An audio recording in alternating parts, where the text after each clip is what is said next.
कल प्रदोष पड़ेगा। बुधवार की प्रदोष पड़ती है तो शिव रजत भवन में निवास करते हैं। बुधवार की प्रदोष कामना की पूर्ति करती है। मेरा मेरी जीजी से, मेरी बहन से निवेदन है, तुम दुनिया के साल भर में कितने भी व्रत कर लो, तुम कितने भी उपास कर लो, तुम कितनी भी पूजन कर लो, तुम कितना भी अनुष्ठान कर लो, सारे व्रतों पर, सारे अनुष्ठानों पर, सारी पूजन पर सावन के महीने के जो सोमवार होते हैं, जो शिवरात्रि होती है, जो प्रदोष होती है, ये पूरे साल के व्रतों पर प्रबलता प्रदान करते हैं, बल देते रहते हैं। पर निवेदन है, सावन के सोमवार का व्रत करो, पर ऐसा व्रत मत करना कि तुम्हारे व्रत करने से परमात्मा को भी टेंशन हो जाए।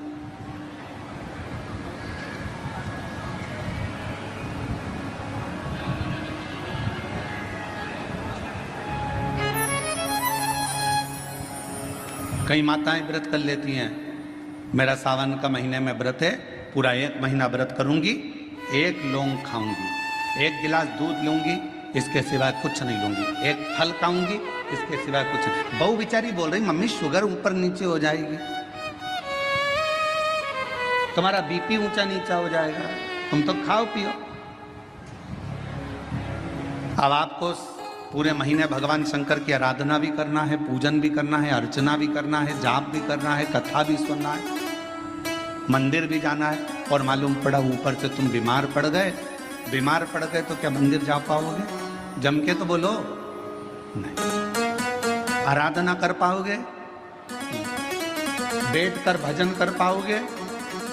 कथा सुन पाओगे? नहीं। इसलिए व्रत ऐसा करना जिस व्रत में तुमको भी टेंशन नहीं, तुम्हारे परिवार को भी टेंशन नहीं, और भगवान शंकर को भी टेंशन नहीं, किसी को चिंता नहीं। तुम्हारे व्रत करने से किसी को परेशानी नहीं। मालूम पड़े तुम भोजन का त्याग कर दो, इसका त्याग कर दो, उसका त्याग कर दो, सब चीजों का त्याग कर दो और बीमार पड़ जाओ, तो शिव महापुराण की कथा कहती है ऐसा तप, ऐसी साधना किसी का।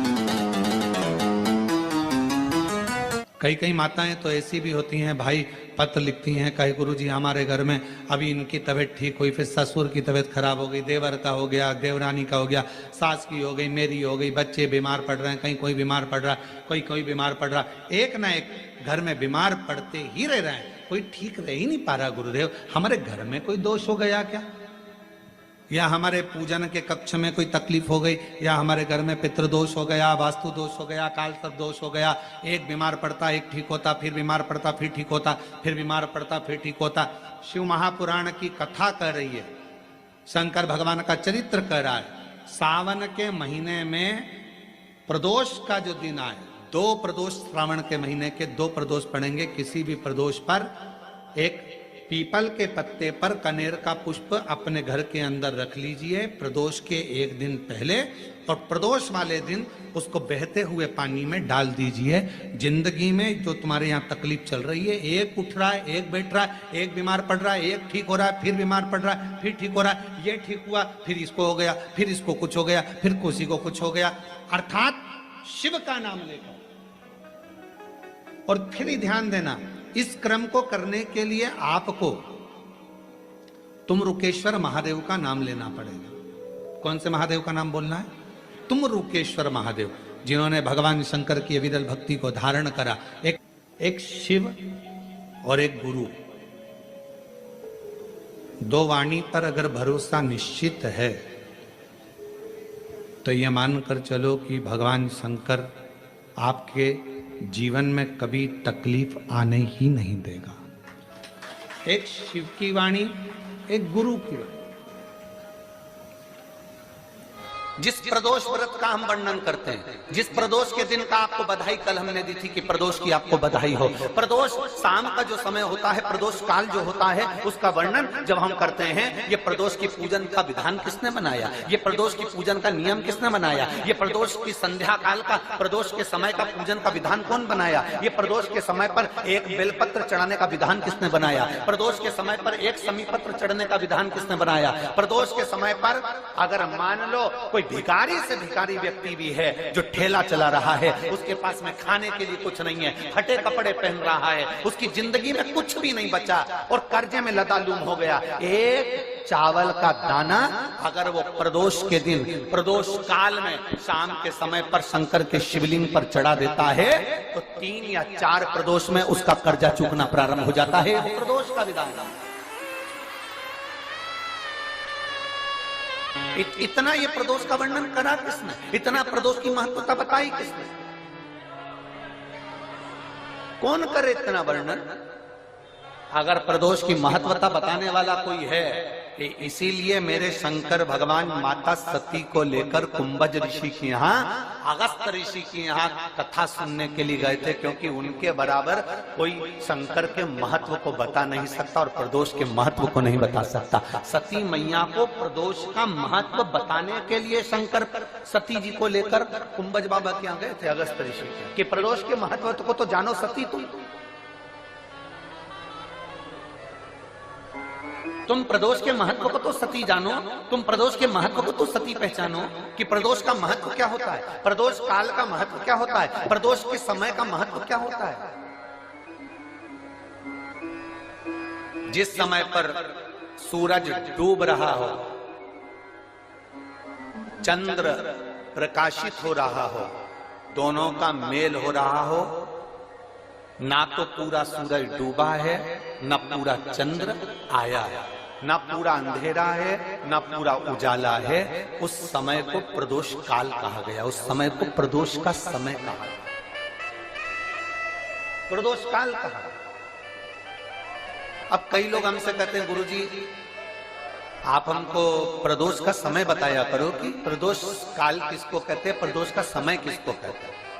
अब एक बात हम आप सबसे कहना चाहते हैं, जितने लोग आस्था चैनल पर सुन रहे हैं, जितने फेसबुक यूट्यूब पर सुन रहे हैं और जितने रेवाड़ी की इस पवित्र धरा पर कथा को सुन रहे हैं, आप सबसे एक बात कहना चाहेंगे, अगर हम समय देखकर बताएं आपको कि शाम को 6 बजे, 6:30 बजे, 6:30 पे लेकर 7:30 के बीच में ये समय है, या 5:30 से लेकर 6:30 तक का ये समय है, या हम तुमको बोल दें कि इतनी बजे ये समय प्रदोष काल का रहेगा या इतनी बजे ये समय रहेगा, तो देखिए कभी कभी ठंड का समय आता है तो दिन जल्दी ढल जाता है, कभी कभी गर्मी का समय रहता है तो दिन बहुत लेट ढलता है।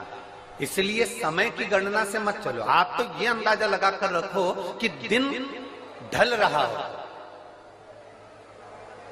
अंधेरा होना शुरू हो रहा, सूरज डूब रहा हो, चंद्र प्रकाशित हो रहा हो, अंधेरा अपना काम कर रहा है, सूरज ढलता जा रहा है, दिन कम होते चले जा रहा है और अंधेरा थोड़ा बढ़ते चले जा रहा है। इन दोनों का जो मिलन का समय हो, अब वो कितनी भी बजे, आप तो बस उसके मिलन का समय निकाल लो, वही समय प्रदोष काल कहलाता है, वही समय प्रदोष काल।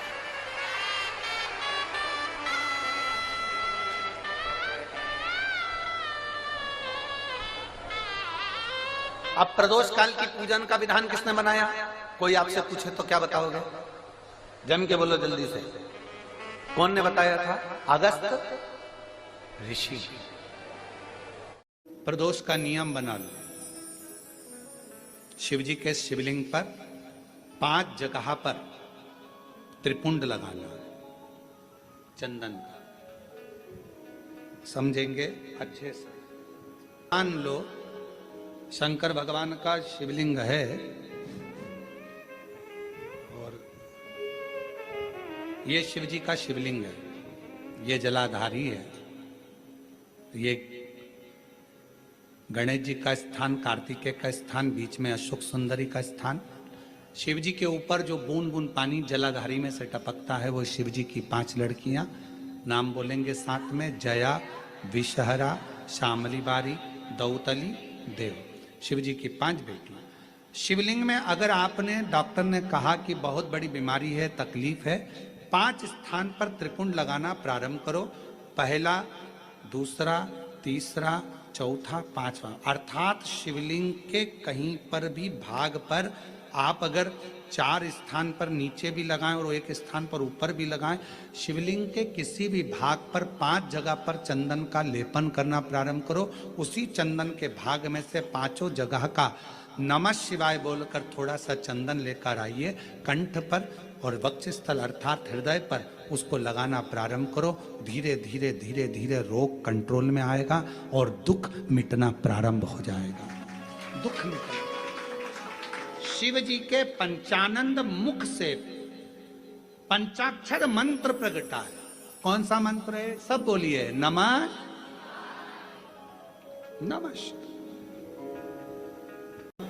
राम जी तक अगर तुमको तुम्हारी पूजन पहुंचाना है, भगवान कृष्ण तक तुम्हें अपनी कोई पूजन पहुंचाना है, देवी जी तक तुम्हें कोई पूजन पहुंचाना है, बृहस्पति महाराज, नवग्रह, राहु, केतु, चंद्र, सूर्य, बुध, मंगल, जो भी ग्रह हैं, शनि आदि, उन तक तुम्हें अपनी पूजन पहुंचाना है। अपनी कुल देवी, कुल देवता, पितर देवता, जितने भी देवी देवता हैं उन तक अगर आपको कोई पूजन पहुंचाना है तो किसकी पूजन करेंगे? तो कहा शंकर भगवान की अगर किसी ने पूजन कर ली तो 33 कोटि देवता तक वो पूजन पहुंच जाए। फिर वो पूजन 33 कोटि देवता तक पहुंच जाएगी। ये जितने भी देव हैं, जितने भी देवता हैं, जितनी भी देवियां हैं, जितने भी देव आदि हैं, चाहे वो पितर देव हों, चाहे कुल देव हों, चाहे वो कुल देवी हो, और जितने भी देवी देवता हैं, ये वृक्ष की पत्तियां, फूल और फल हैं। और मेरा देव अधिदेव महादेव इस वृक्ष की जड़ है। जड़ को पूज लोगे तो सारे वृक्ष के अपने आप पूरी पत्तियों को, पूरे फल को, पूरी पुष्प को पूज दिया जाए। किसी ने कहा आपको केतु लग गया, किसी ने कहा आपको मंगल लग गया, किसी ने कहा आपको बुध लग गया, किसी ने कहा आपको शुक्र लग गया, शनि लग गया। और शिव महापुराण की कथा में रुद्रखंड कह रहा है, ऐसा कोई ग्रह नहीं है जो शंकर भगवान के पास आकर अपना विनय नहीं करा। सूर्य देवता ने भी विनय करा, चंद्र देवता ने भी विनय करा, सारे बृहस्पति हो, शुक्र हो, बुध हो, मंगल हो, ये सारे देवता भगवान शंकर से आकर विनय करे थे। तो शिव जी ने इनको वचन दे दिया था कि तुम पूरे नव की नव ग्रह मेरे शिवलिंग के पास में होगे, और जो मुझे जल चढ़ाएगा वो नवग्रह देवता अपने आप शांत स्वभाव में हो जाएंगे और उनको फल प्राप्त। ये शिव का वचन। एक पूजे सब पूजे। वृक्ष की जड़ में जल दिया, पूरे वृक्ष की पत्तियों में, फल में, फूल में पानी पहुंच गया।